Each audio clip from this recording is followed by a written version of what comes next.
เกี่ยวมองมุ่นเลยไปสกาง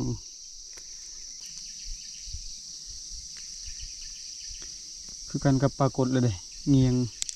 เจ็บ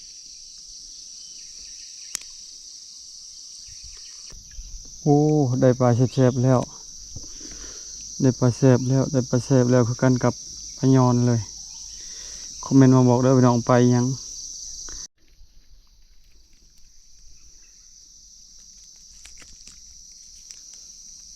ปลาสกาง11 12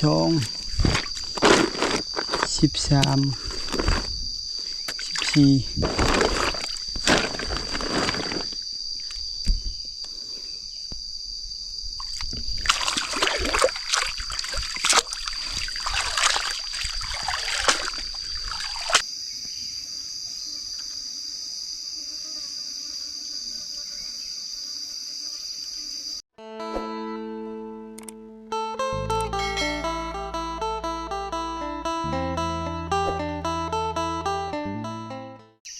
สบายดีพี่น้องสบายดีตอนเช้าๆพี่น้องเอ้ยใครเบิ่งคลิปนี้ขอให้ร่ำให้รวยเบิดคู่ทุกคนไปยามพี่ยามน้องก็ขอให้เดินทางปลอดภัยเด้อพี่น้องหาเงินหาคำคอยได้หลายกว่าเก่าภายได้เงินหลายกับผากแน่เล็กๆน้อยๆพอได้ใส่ พอได้ซื้อเป็นนอกเป็นนัวยามมองตอนเช้าพี่น้องเอ้ยไอเหี้ยเพิ่นรับเช้าแล้วไก่ปลาสิงนกสิงหยังขันแต่เช้าเลยมื้อนี้เฮายามมองประมาณ5 โมงนั่นแหละปกติยามมองนี้3 โมงกับ2 โมงกลางคืนนั่นแหละมื้อนี้เฮาเก็บภาพบรรยากาศยามเช้าถ้าว่าเฮายามกลางคืนนี้เวลาถ่ายคลิปถ่ายหยังบ่อยากชัดเจนปานใดพี่น้อง มาเด้อยามมองตอนเช้าพี่น้องเอ้ยบรรยากาศดีหลังจากฝนเช้าตกอยู่บ้านทุกสายฝนบ่ตกแล้วนอนก็นอนหลับเมื่อคืนนี้ซองไอ้น้องกินข้าวอิ่มพี่น้องกินข้าวแซ่บพากันเมื่อยไปรับไอเฮียงเพิ่นไปตอนแรกพอดีเฮาใส่หมองเมื่อยนอน2 คนแบบนี้แหละตั้งแต่น้อยได้ไปกับไอเฮียงหาอยู่หากินบางมือกับพิษกันตอนน้อยๆเลี้ยงงัวปัจจัยมาเป็นพ่อก็ยังไปหาอยู่หากินนำกันนั่นแหละ2 ปี 3 ปีแล้วหาอยู่หากินเฮ็ดคลิปบางมือก็ไปนำกันงานดองงานแต่งก็คือกันนี่ถ้าว่าทึกป้านี่หลายๆเลยคุ้มค่าเอามองลายปกติก็พ่อน้ำนี่ชุงใส่ลงตลอดน้ำปกติในพันเดือนก็มักใส่มองใส่เบ็ดตอนยังบ่เฮ็ด YouTube บ่ได้เฮ็ด YouTube บ่ได้เฮ็ด YouTube มาบ่มีมองบ่มีหยังมองบ่หลายปลาตอนเช้าๆนี้บื้อหนาว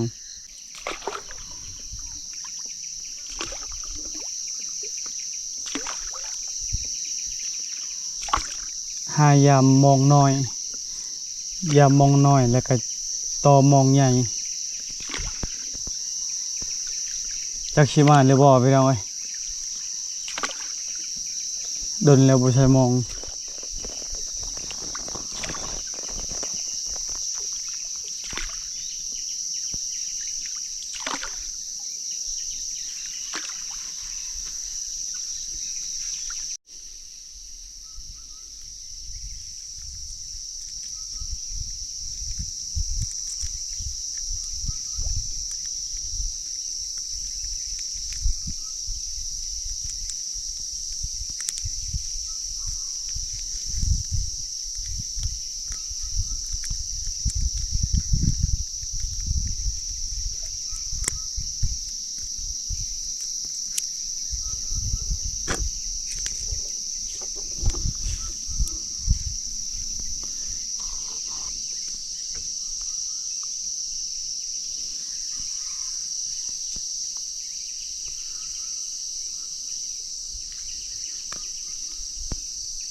เกี่ยวมองมุ่นเลย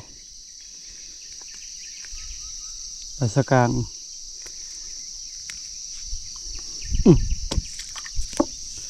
มาแล้วพี่น้องได้3แล้วให้ยามองน้อยก่อน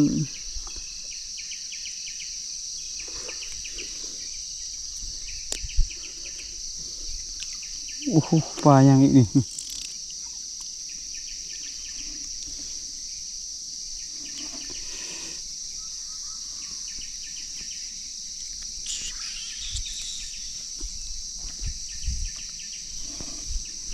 โอ้พันขักขนาดเลยเกี่ยวไปเกี่ยวมา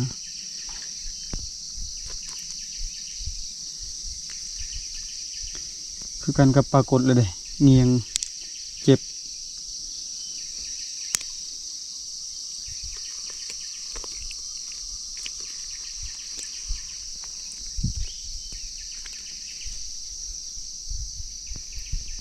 อยากได้หลายๆได้ปลา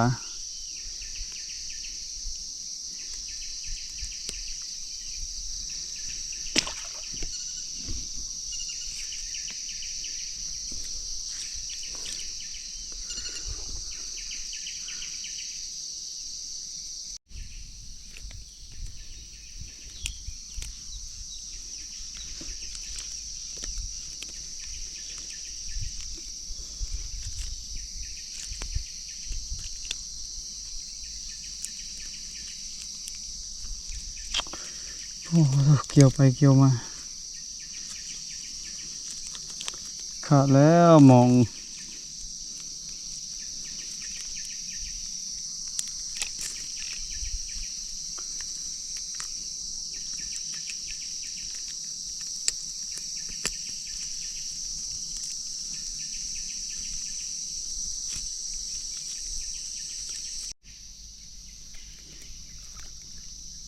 ปลาตองแซ่บเห็ดลับถ้าใครเห็ดเป็นเคยกินช่อง3 เทื่ออยู่ลำปลาตองตัวยังเป็นเลยตัวชดๆเลย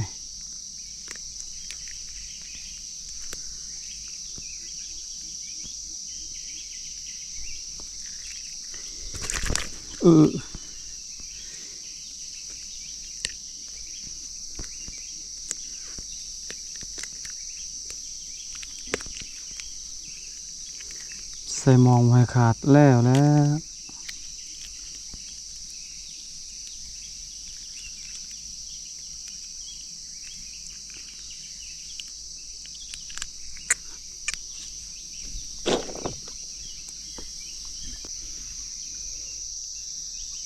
ปลาสูตรมาแล้วปลาสูตรใหญ่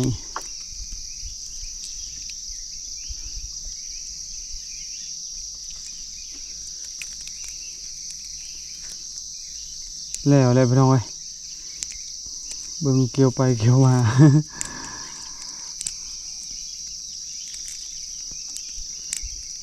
ถ้ามีพอเท่านี่ยามมองกับพอเท่านี่ให้พอเท่าและปิดปลาสิไปเหือเลย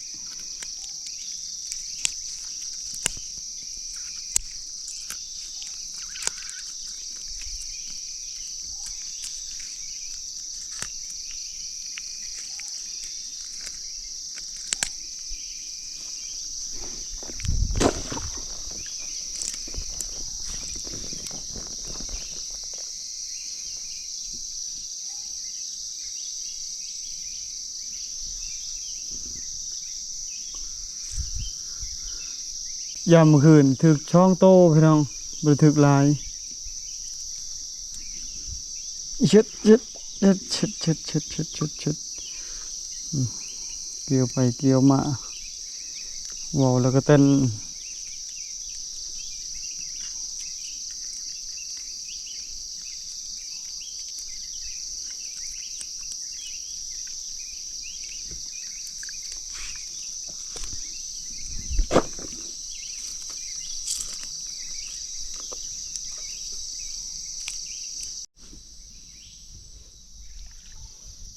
โอ้ได้ปลาแซ่บๆแล้ว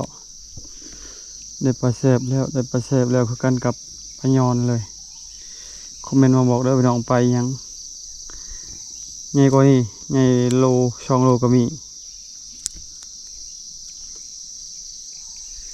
มองน้อยจุกน้อยมองใหญ่ได้ใหญ่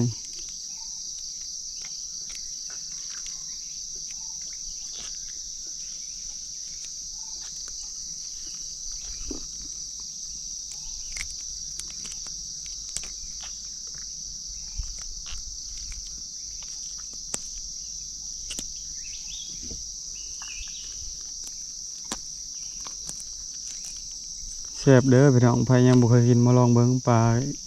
เสละนอง ไปสัมผัสบรรยากาศมาแต่พุ่นเอาอย่าลืมเอามองมาใส่เด้อ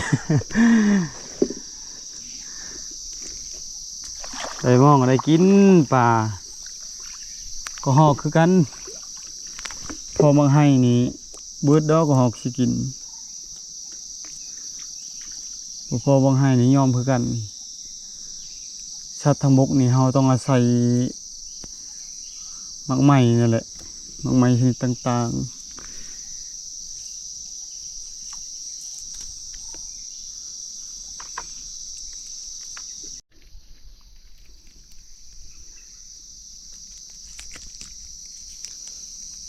ปลาสกาง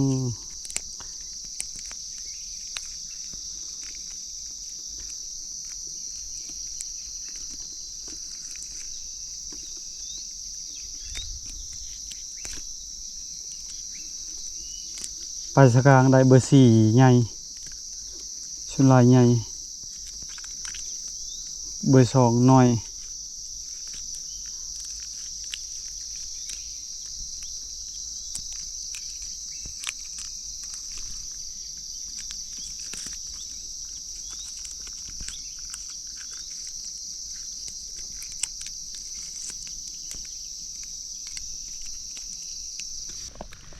ยามใดช่องด่างแล้ว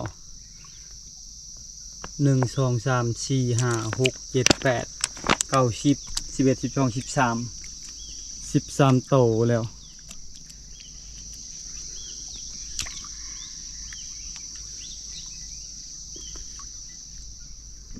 หายามมองน้อยมองใหญ่ยังอยู่พี่น้อง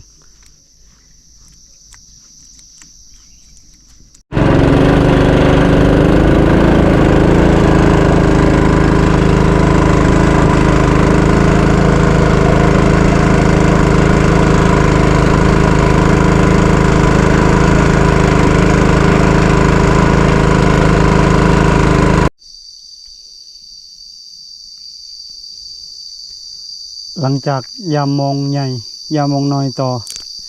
บ่มาพี่น้องเอ้ยมองใหญ่คลองเต็มเลยขาดเบิ่งมือนะดึงมองใหญ่ใช้เวลานี่จักเท่าชั่วโมงบ่ขึ้นเลยเขาต้องตัดสิได้มอง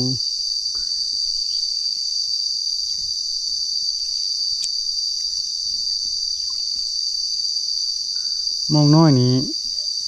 ได้ดัง1 2 3 แต้มมองใหญ่นี้ถ้าได้นี่ปลาใหญ่โลด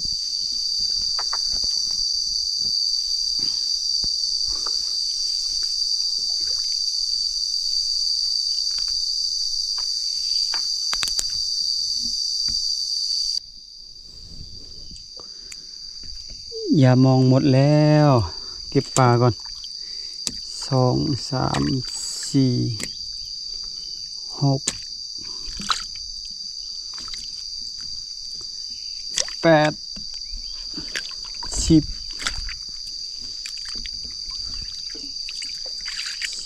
11 12 13 14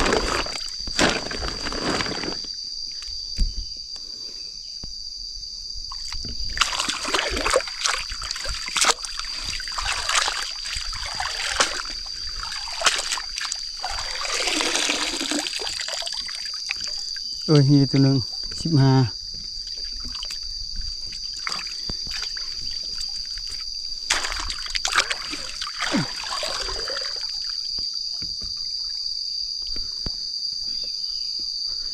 ประมาณพี่น้องพอได้ปีงประมาณ2 โลปลาย2 โลหาแหละ ถ้ามานี่10 โล20 โลมองใหญ่ปิ้งปลาพี่น้องปิ้งปลาสิได้กับไผบ่มีพี่น้องยังทายเฮียงบ่มา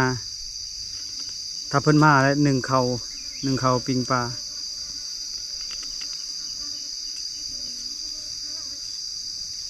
บ่สูบยาแล้วก็ลืมไปปลากับไผนี่คันว่าสูบยานี่บ่ลืมบ่ได้สูบยาสูบ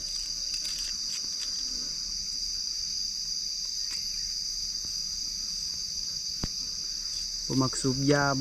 าแล้วก็ลืมกับไฟปิ้งปลาแซ่บๆพี่น้องไอ้ปิ้งปลาทาเกลือ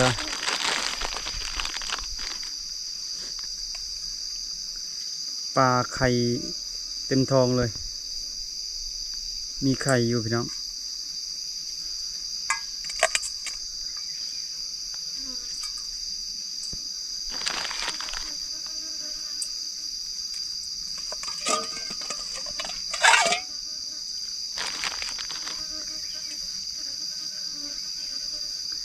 นำขึ้นไส้โมงนะได้ตรงนี้เขาเจ้าปล่อยนำแต่ละปีเดือน5 เดือน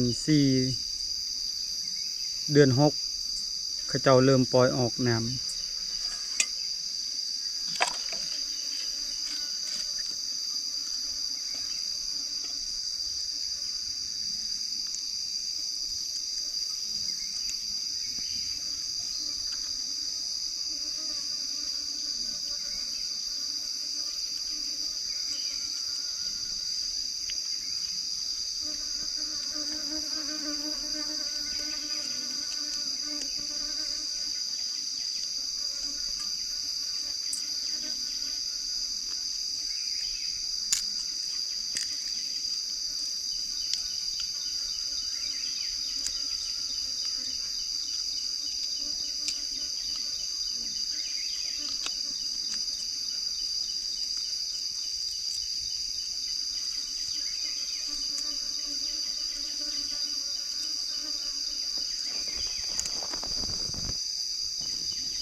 เฮ็ดอะไรกินพี่น้อง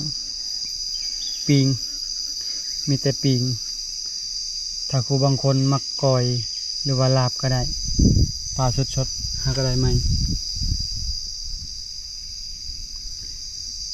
ฝนตกมาอีกเลยฝนตกบ่แห้งเขายังบ่สุกพี่น้อง บ่มีกับไผ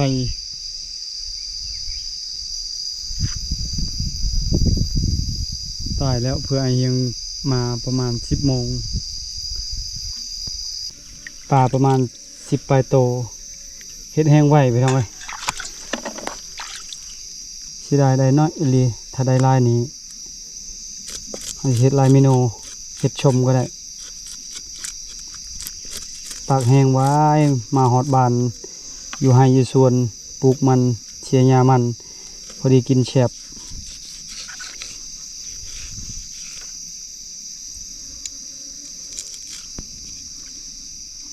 กอยใส่มะนาวใส่น้ำปลาแดกสุดแซ่บเลยพี่น้องเอ้ยแซ่บที่สุดเลย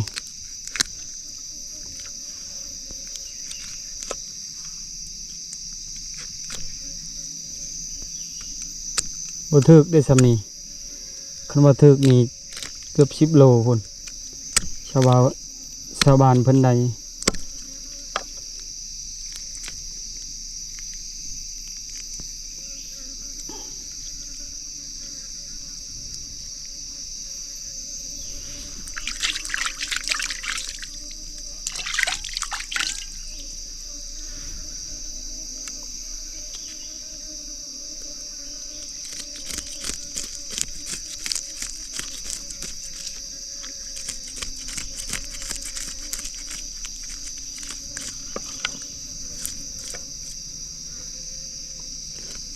ช่วงนี้สัตว์ป่าสัตว์ทั้งบกมันปลาคือกันก็ฮอกคือกันนกมันเบิด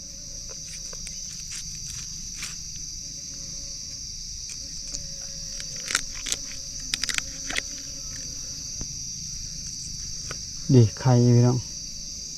ไข่เต็มโตเลย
Kasih warnanya itu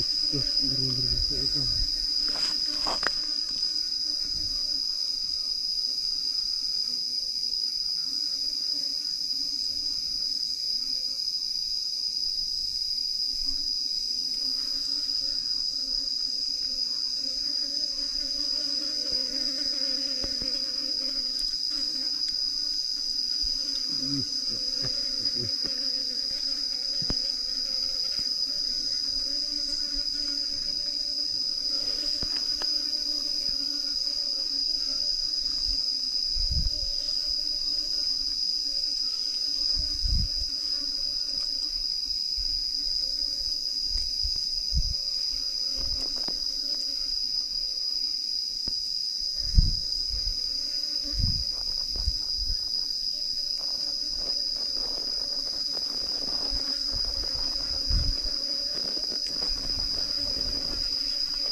Hon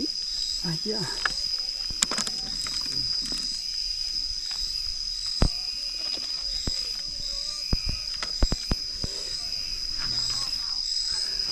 มาได้กินข้าวปะได้นี่เดี๋ยวเลยชุกเลยชุกได้กินข้าวปะได้บ่ได้ได้ฮัลโหลโทรศัพท์บ่ได้เด้อเนาะชุมพ่อดอกหมานเป็นไรตอนเช้านี่สวัสดีพี่น้องบ่ได้ยังเลยก็ฮอกกันลักคือยังนั่นแหละใกล้ก็บ่ได้ยังก็บ่ได้ฮอกตื่นทักไปหากินน่ะบ่ได้เปิดเน็ตได้ปิดเน็ตไว้ได้มากินข้าวหอยหมูป่าพี่น้องเอ้ยหอยหมูป่าหอยพานเต็มอยู่กินม่วงให้บ่เดินไปดักเอาก่อนตอนแรงนี่จัดให้ได้ก่อนจังมื้อถ้าบ่ได้บ่ยอมมื้อได้ไปเอาตัวชี้ขารถแล้วชี้ขาก็ฮอกไปชี้ขาคือกันมาได้ไม่ต้องกินข้าว10 โมงยังแล้วกินข้าวเช้ากินข้าวตักแดดช่องไอ้น้องมาเด้อพี่น้องกินปิ้งปลาเหมือนกันนี่แซ่บเลยมันเดินจัดคักเลยมีปิ้งปลาเจียวกับเจียวคักเลยตอนแรงเอาชัดบุกตอนแรงเอาเกล็ดตะปาดตอนแรงโอ้ยจะได้เด้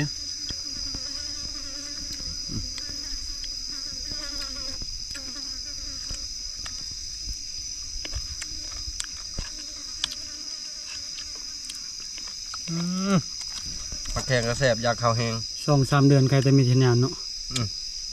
ม่วนเลย พัฒนาอะไรตัวนี้จากเป็นป่าเป็นดงนี่มาเป็นเมืองมันเมืองท่องเที่ยวในอนาคต คือกันกับแขวงเลยเขาเฮ็ด อืม เพื่อน มีแต่ จะไปได้หลัง เป็นชานลายลัง แต่ก่อนมีแต่กระทิงปีกายปีชื่นนี่ แม่นพากันไปโหไปนอนป่ายาน ไปหาเห็ดหาอย่างแถวพุ่นจักรยานกระทิงมันเลี้ยงลูก เดี๋ยวนี้เกียงเบิดมีชินทาง นี่มาแล้วกระทิงช้าง กินข้าวอิ่มพี่น้อยพักผ่อนได้พอได้กินต้นเล็กๆจังหน่อยไปหาต้นมังมงปลาอาเฮียงเพิ่นเห็นผ่านเห็นหมูกินสิไปขึ้นประมาณ1 โมงออกไปลัดแรงเลยสำหรับคลิปนี้ขอจบไว้เท่านี้ก่อนพี่น้องคนอื่นขอบใจทุกคนที่เข้ามาติดตามแต่ต้นจนจบไปพอกันวิดีโอหน้าบาย